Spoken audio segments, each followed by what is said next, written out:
Students, हम science का video number 13 chapter number 3 genetics का स्टार्ट करने जा रहे हैं। ये जो वीडियो है वो हमारे इस चैप्टर का लास्ट वीडियो है। आप पूरे चैप्टर्स के सभी टॉपिक्स को अच्छे से रिवाइज़ करिए, वीडियो को बार बार देखिए और उन्हें लर्न करने की कोशिश कीजिए। दोनों चैप्टर मैंने आपको 2 चैप्टर करा दूँगी इसके बाद में, chapter number 1 and chapter number 3। दोनों ही चैप्टर बहुत ईजी चैप्टर्स हैं, ठीक है।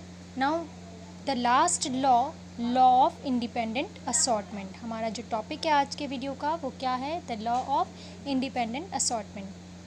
2 लॉज के बारे में हम प्रीवियस वीडियोस के अंदर डिस्कस कर चुके हैं। दोनों लॉज जो प्रीवियस वीडियोस में हमने डिस्कस किए थे वो बेस्ड थे किस पर? मोनोहाइब्रिड क्रॉस पर। But the law of independent assortment is based on the results of dihybrid cross. किस पर बेस्ड है ये? डाई हाइब्रिड क्रॉस पे। क्या है इस लॉ के अकॉर्डिंग कि जब 2 डिफरेंट ट्रेड्स को लेकर क्रॉस कराया जाता है तो F1 जनरेशन के अंदर जो है डोमिनेंट कैरेक्टर शोन होता है, जबकि F2 जो जनरेशन है उसमें डोमिनेंट के साथ रिसेसिव कैरेक्टर भी शो होता है।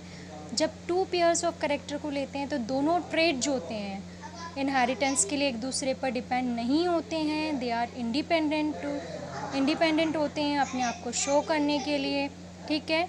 तो रिपीट कर रही हूँ मैं, according to this law when the plants with are crossed then inheritance of one trait means one trait का जो इनहेरिटेंस है, ट्रेट मीन्स करेक्टर, तो वन ट्रेट का जो इनहेरिटेंस है मीन्स नेक्स्ट जनरेशन में जो जाना है, has no effect on the inheritance of another trait, जो कि अनदर ट्रेट को इफेक्ट नहीं करता है। दोनों एलिल्स जो हैं ट्रेट के, जो एलिल्स हैं, ईच ट्रेट के जो एलिल्स हैं वो सेपरेट होते हैं गैमेट फॉर्मेशन के ड्यू, और बाद में अपने अपने जो इंडिपेंडेंट इफेक्ट्स हैं उनको शोन करते हैं।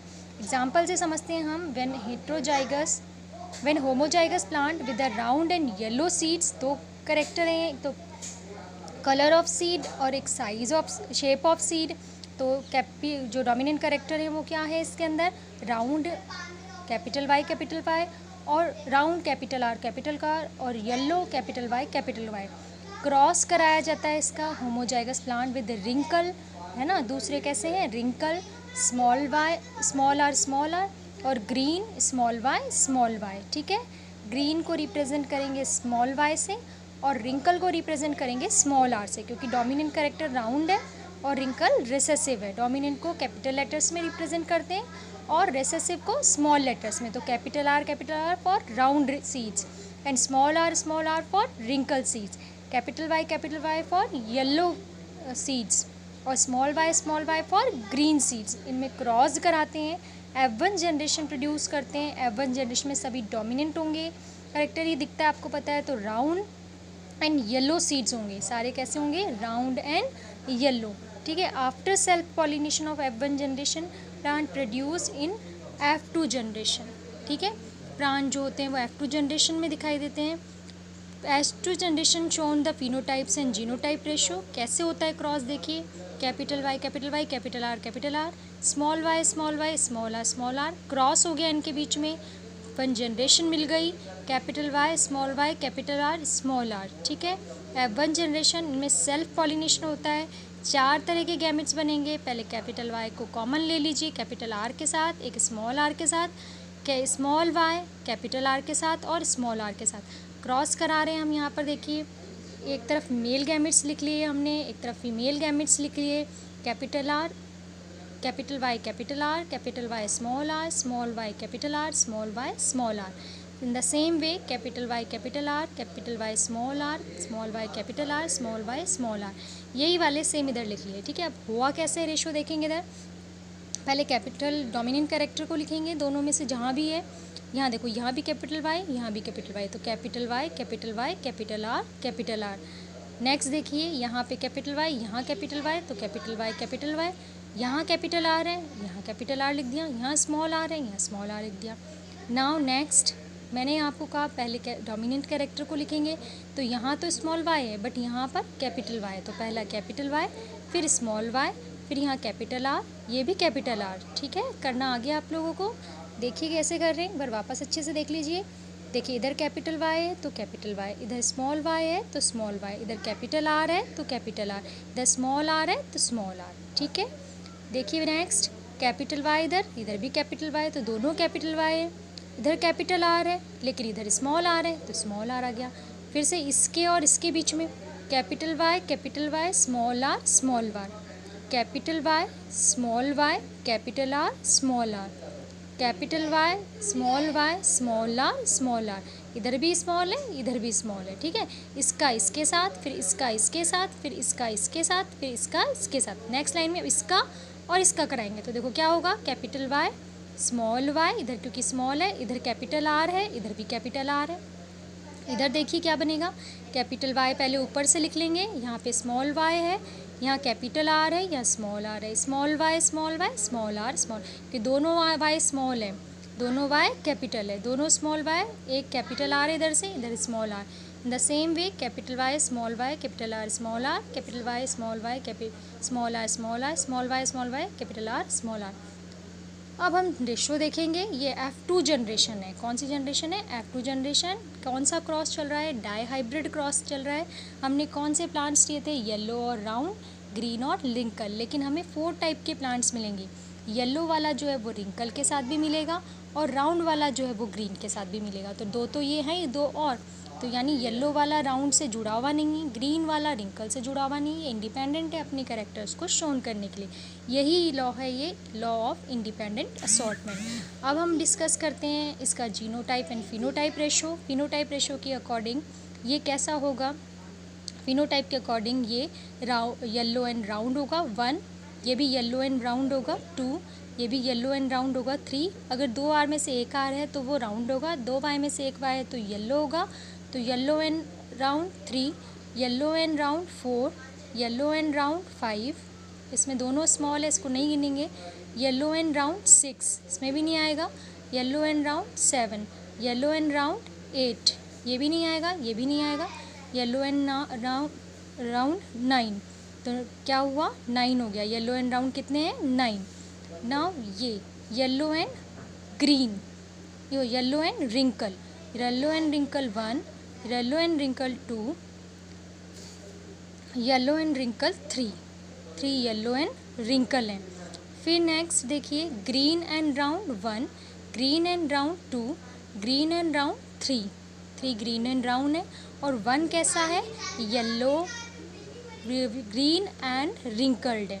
1 कैसा है, ग्रीन एंड रिंकल। तो फिनोटाइप रेशो कितना हो गया, 9:3:3:1। Phenotype ratio is 9:3:3:1। ये आउटर एक्सप्रेशन से आता है फिनोटाइप रेशो, और जेनेटिक एक्सप्रेशन से आता है, उसे जीनोटाइप कहते हैं। जीनोटाइप के बिहाफ पे देखिए, ये ऐसा कोई भी पूरा उसमें नहीं मिलेगा आपको, दोनों कैपिटल वाई वाला और दोनों कैपिटल आर वाला। तो कितना हो गया 1, जीनोटाइप कितना हो गया 1। देखिए हम यहाँ एक बार करते जाएंगे। अब ये देखिए कौन सा है ये, इस ऐसे 2 हैं ये, ठीक है, तो 2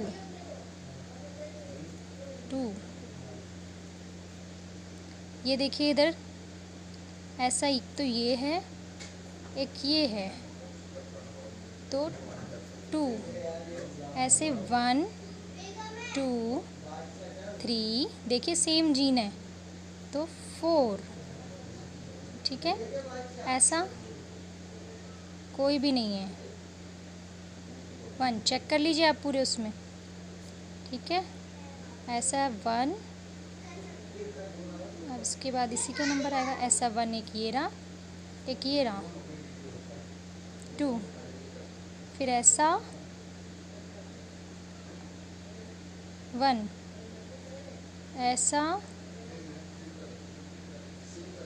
2, ऐसा 1, 1:2:2:4:1:2:1:2:1। ये जीनोटाइप रेशो है, कैसे क्रॉस का, डाई हाइब्रिड क्रॉस का। देखिए इधर phenotype ratio is 9:3:3:1। Genotype ratio कैसे निकाला मैंने आपको बताया है, 1:2:2:4:1:2:1:2:1। ये रेशोज़ कई बार एग्जाम्स में पूछे जाते हैं। मोनोहाइब्रिड क्रॉस के रेशो अपन ने पढ़े थे 3:1 फिनोटाइपिक रेशो, जीनोटाइपिक रेशो था उसके अंदर 1:2:1।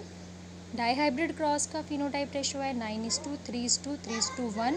जीनोटाइप रेशो है 1:2:2:2 4:1:2:1:1 तो ये जीनोटाइप रेशो है। नेक्स्ट है importance of Mendel's law of inheritance, कि हमने मेंडल के जो इनहेरिटेंस के लॉज पढ़े, इसकी क्या इम्पोर्टेंस है। तो सबसे पहले तो है, इससे ये इंश्योर हो जाता है कोई पर्टिकुलर ट्रेट, और मान लीजिए वो हार्मफुल ट्रेट है, तो वो सप्रेस किया जा सकता है मेंडलियन डोमिनेंट कैरेक्टर्स की प्रेजेंस के अंदर। इन लॉज के बिहाफ पर, तो presence of dominant of a particular trait ensure that harmful trait are suppressed throughout the generation। harmful जो trait है उसको suppress किया जा सकता है, which is very important for survival, जो कि survival के लिए बहुत ज़रूरी है। next, law of independent assortment confirms the gene concept। ये जीन के कॉन्सेप्ट को कन्फर्म करता है कि हर कैरेक्टर को जीन कंट्रोल करता है, जीन पेयर्स में प्रेजेंट होता है, डोमिनेंट होता है, एक रिसेसिव एलील होता है उसका। तो ये जो जीन कॉन्सेप्ट है ये भी इंडिपेंडेंट असॉर्टमेंट का जो लॉ है उसके थ्रू कंफर्म होता है। नेक्स्ट है appearance of new trait can be easily explained with these laws. कौन सा नया ट्रेट नेक्स्ट जनरेशन के अंदर एक्सप्रेस होगा, इसको भी लॉज मेंडल के लॉज के थ्रू एक्सप्लेन किया जा सकता है। Next, trait can be selected for producing new varieties of plant with a desirable character. तो हम जो ये क्रॉस कराते हैं, हाइब्रिडाइजेशन कराते हैं, इसके थ्रू हम इसके जो ट्रेट्स हैं उनके अंदर जो न्यू वेराइटीज़ हैं और जो हम डिज़ायरेबल चाहते हैं वेराइटी आए, तो उनके बीच में क्रॉस कराकर सेलेक्ट कर हम नए ट्रेट जो है उनको सेलेक्ट कर सकते हैं, या जो डिज़ायरेबल ट्रेट हैं, डिज़ायरेबल कैरेक्टर हैं, उनको भी हम सेलेक्ट कर सकते हैं। These laws can be utilise to produce the plant and the cattle with the desirable trait.